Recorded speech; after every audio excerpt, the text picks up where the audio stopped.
next generation to the present. So when we think in terms of the importance of African American history, it is quite significant to understand the past, 244 years of enslavement, and how did that impact the culture of a particular population, as it did Native Americans and other ethnic groups that migrated to the United States. But as was said in the first segment, something unique was about the African and African American experience here in America, that enslavement took place for that time. So if we understand in the context of culture, one can see how something that's supposed to be passed down from one generation to the next generation was destroyed in any positive way.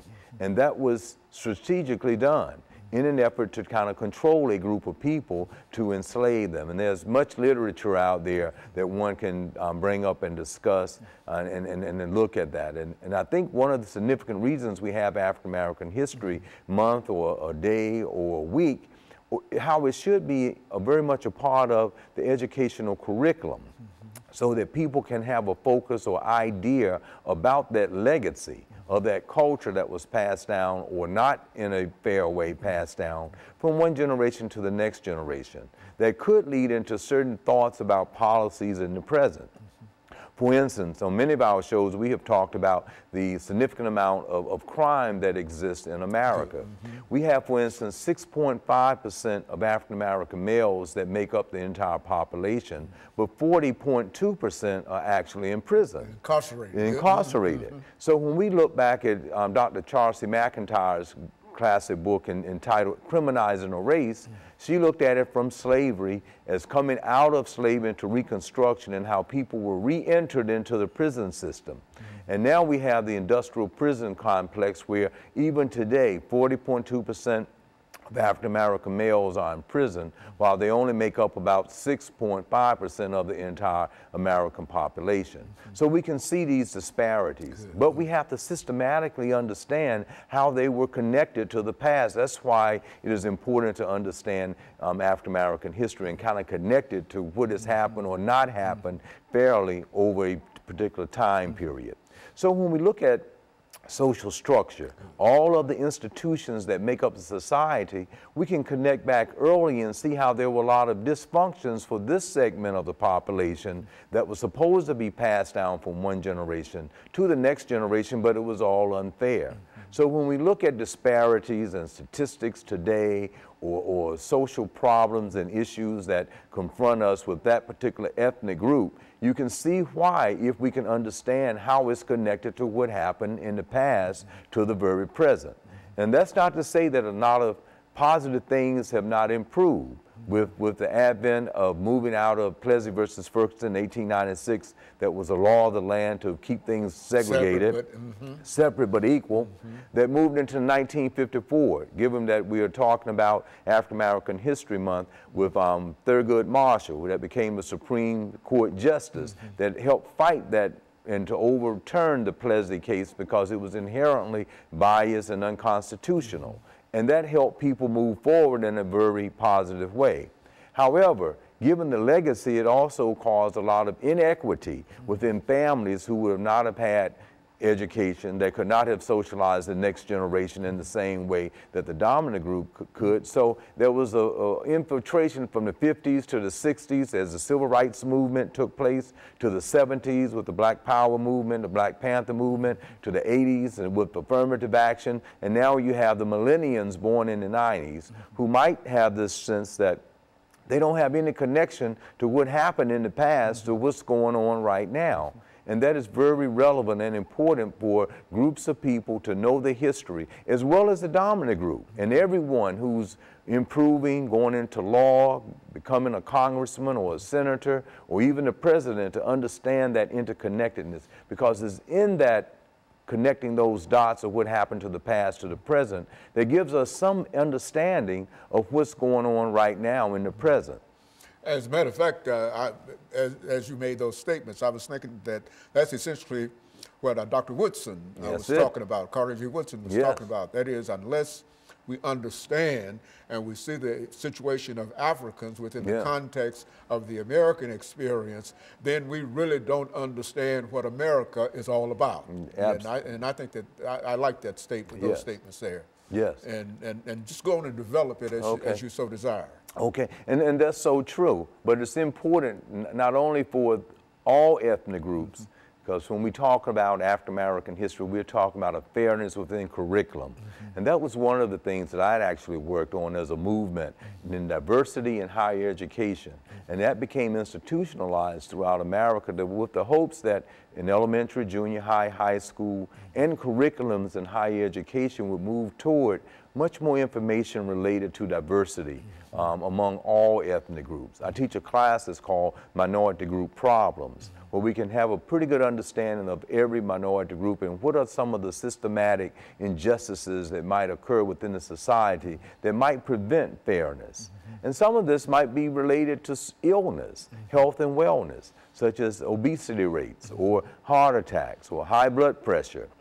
Some of those things can come from the invisible nature of oppression and cause depression and stress that might cause one ethnic group to unfairly have to experience it in comparison to another.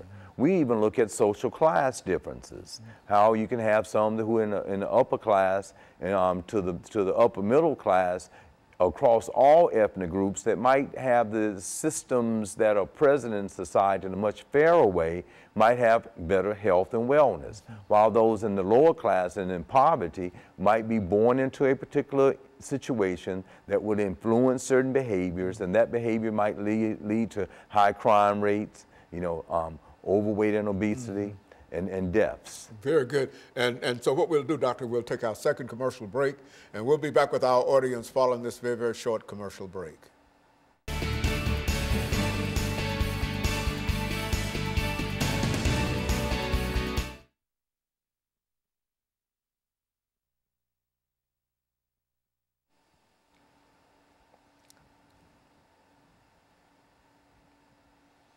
Now, what do you want to talk about this time?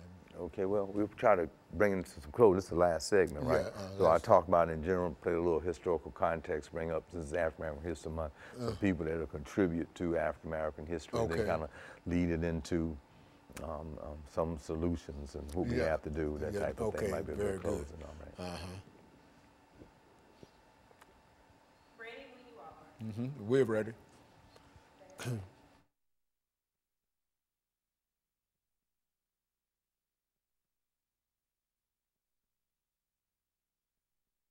Thank you and welcome back to the final segment of the show for today.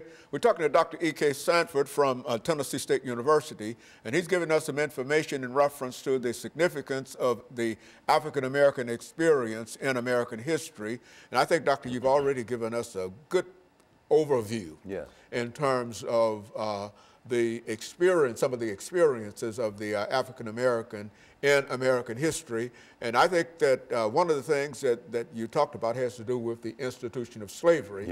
And as long as we understand, get a better understanding, we can understand some of the issues that Africans have to face and how we have been able to, overcome a number of things. Let's pick up where you would like to do in this last segment. All right, and I would like to try to suggest that there's a reoccurring pattern, I feel, of those millennials that are born into the 90s up to the present and coming forth. The parents have to be vigilant and understand that they need to try to help this generation and those to follow of the importance of understanding the history and the backdrop, if you will, of not only all ethnic groups, but African Americans in particular. And not only African Americans, but every group of people that live in America, even that come here, that should be something that is very significant for them to understand, because we were such a part of the very fabric of the development of American society. And we are the only ones that have been described as a peculiar people. That's right. You see, and slavery made that for us. Nobody else had to undergo slavery. Yeah, that's right. And since you brought that up, Dr. Kenneth Stamp has this excellent book that was entitled The Peculiar Institution. And in that piece, he talks about that whole idea of grabbing a group of people by the millions and bringing them and stripping them of their culture. And that's why I brought that definition of it up earlier, because when you take away the culture, you're taking away the very core of a group of people. But to control a group, that's what you would want to do. So this is still out there, and it's important for people to know it. Not only that group that millennials need to be refreshed on, but the dominant group needs to know it too. And only so you can have a decent conversation about the very fabric of it. Now, if we think in terms of Alex de Tocqueville, he had a classic piece that was entitled Democracy in America. And he was a French philosopher, and when he came to America, he thought that, hey, America had this great penal or prison system, and it was highly advanced in comparison to the, quote, old world at that time, France. But as he came to this country and was driving down in his horse and buggy and looked out the window, he saw people of African descent that were enslaved, in shackles, and working. And when he saw that and thought about oh my gosh, they have been here for hundreds of years, and there is still there, he reached in that classic piece that we would never reach a true democracy because of how it was founded on slavery. So when we look at some of the repercussions based on his philosophy and theoretical framework, we can see a lot of the inequalities that still exist today. And that's why it's important to understand African American history within the context of American society, so everyone can have an inclusive way of understanding social problems and issues and try to find solutions to them. If not, then we will indeed continue the same process of racism, prejudice, and discrimination. One segment of the population feeling that they are dominant over another one. Things in commercials showing inadequate type of fairness in actions and inclusiveness. So this is important. Coming out of the great W.B. Du Bois, when he said in the 19th century that the problem would be that of the color line. And we saw it in the 20th century. Now we're in the 21st century, and the color line is still a problem. Now when we link that to social class, we might find people might say, well, look, you had an African-American president, and there are people in Congress, and there are people that are doing well, even us, professors at an institution of higher education, but still I'm going back to the statistic that I started with. We make up about 6.5% of the population, about 40.2 are incarcerated. There's still a problem. When we see the recurring pattern of police brutality and shootings because of the subliminal nature of how they look at a suspect and think that they are something that needs to be shot and killed versus just taken in. These are things that we have to be able to understand the history and how did those thoughts and patterns subliminally get in our mindset about that. This is especially true when you start talking about young African Americans, you know, the young African American youth who face a real problem in terms of simply assimilating and being able to deal with some of the issues that many of us might have moved beyond. Not that we solved them, but we've moved beyond, but they now face them. The whole idea of Black lives make important, and Black life and all of those things. We've seen that, and we've experienced that, but it might have been under a different name. And so the name might have changed, but the attitudes that many people have in reference to the African American, especially the African American youth, these things are still present in spite of what we might call it. And I think that's absolutely right, and these are the indicators that some of that racism and prejudice and discrimination still exists. For a youth group to come up like Black Lives Matter, like you mentioned, or other groups that have emerged to try to solve some of the problems. I have a feeling, though, that we have even a deeper problem with a majority of people not being conscious that some of the ills are still there. Again, that's why African American History Month is, and the history of African Americans is so important to be in the curriculum so people can understand that there is that importance that is there.